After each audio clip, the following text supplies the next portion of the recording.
আসসালামু আলাইকুম রহমতুল্লাহ বারকাতু। ও আমার প্রিয় ভাই, প্রিয় বোন, আপনি যে আপনার বন্ধুর সাথে, আপনার বান্ধবীর সাথে, আপনার স্বামীর সাথে, আপনার স্ত্রীর সাথে, আপনার নিকটবর্তী কোনো আত্মীয়ের সাথে আপনি অতীতে হয়তো কখনো গুনাহ করেছিলেন, দামি ব্র্যান্ডের কোনো মদ খেয়েছিলেন, জিনা করেছিলেন বা আরও অন্যান্য গুনাহ করেছিলেন, আপনি আবেগের বশবর্তী হয়ে তাদেরকে তা প্রকাশ করে দিলেন, অথচ আল্লাহ সুবহানাহু ওয়া তাআলা তা গোপন রেখেছিল। আপনাকে তাওবা করার সুযোগ দিয়েছিলেন, আপনি হয়তো তওবাই করেছিলেন, বাট আবেগের বশবর্তী হয়ে আপনি যে গুনাহ প্রকাশ করে দিলেন, আপনি কি জানেন আপনি আবারও গুনাহ করে ফেলেছেন? আল্লাহর নবী সাল্লাল্লাহু আলাইহি সাল্লাম বলেন, সহিহ বুখারী হাদিস 6069, যে আমার উম্মতের সকলকে মাফ করা হবে, তবে প্রকাশকারী ব্যতীত। তাহলে আপনি চিন্তা করুন তো, আপনি কত বড় একটা ভয়ঙ্কর হাদিসের অন্তর্ভুক্ত হয়ে গেছেন।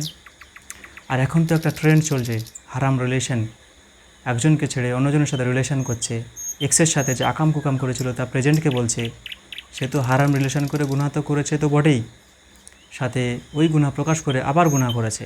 আপনি যাকে বন্ধু ভেবে আপনার গুনাহের কথা প্রকাশ করে দিচ্ছেন, সে যে সবসময় আপনার বন্ধু থাকবে তার তো কোনো গ্যারান্টি নেই।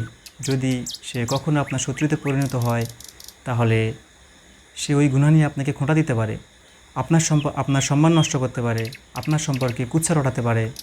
এছাড়া আরও একটা বিষয় লক্ষণীয় যে স্বামী স্ত্রী একে অন্যকে সন্দেহ করে, নিজেদের অতীতের কুকর্ম সম্পর্কে একে অন্যের সাথে শেয়ার করে বসে, এবং তাতে কী হয়, অশান্তি হয়, সংসার নষ্ট হয়ে যায়। স্বামী স্ত্রী একে অন্যকে সন্দেহ করতে পারবে না যে আমার স্ত্রী, আমার স্বামী, সে কি অমুক অমুক গুনাহ করেছিল, সে কি রিলেশন করেছিল, সে কি এটা করেছিল, সে কি ওটা করেছিল। না, এই সন্দেহ আপনি করতে পারবেন না। আল্লাহ সুবহানাহু ওয়া তাআলা এই অনুমতি দেন নাই। আল্লাহ কোরআনে বলেন, সূরা 49 আল হুজুরাত আয়াত 12, যে তোমরা অতিরিক্ত ধারণা করো না, কেননা কোনো কোনো ধারণা পাপ।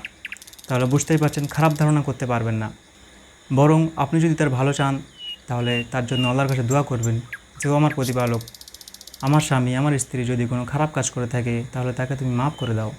এমনকি তাকে গুনাহ সম্পর্কে জিজ্ঞাসাও করতে পারবেন না, কেননা বাইচান্স যদি সে বলে ফেলে, তাহলে তার দ্বারা আরও একটা গুনাহ সংঘটিত হয়ে যাবে এবং ওই হাদিসের অন্তর্ভুক্ত হবে।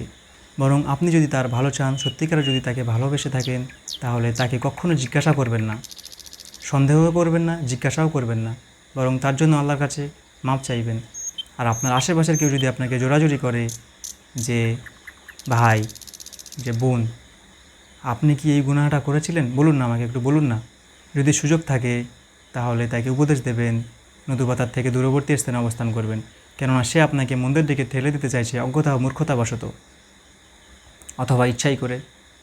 সুতরাং গুনাহ থেকে বিরত থাকার চেষ্টা করার পরেও ঘটনাচক্রে যদি আমাদের দ্বারা কোনো গুনাহ ঘটে যায়, তাহলে অনতিবিলম্বে 2 রাকাত সালাত আদায় করে মহান আল্লাহর কাছে কান্নাকাটি করে মাপ চাইতে হবে। নিশ্চয়ই তিনি মাফ করে দেবেন ইনশাআল্লাহ। তিনি আর তাওয়াব, বারবার তাওবা গ্রহণকারী, এবং সাথে সাথে গুনাহকে গোপন রাখতে হবে।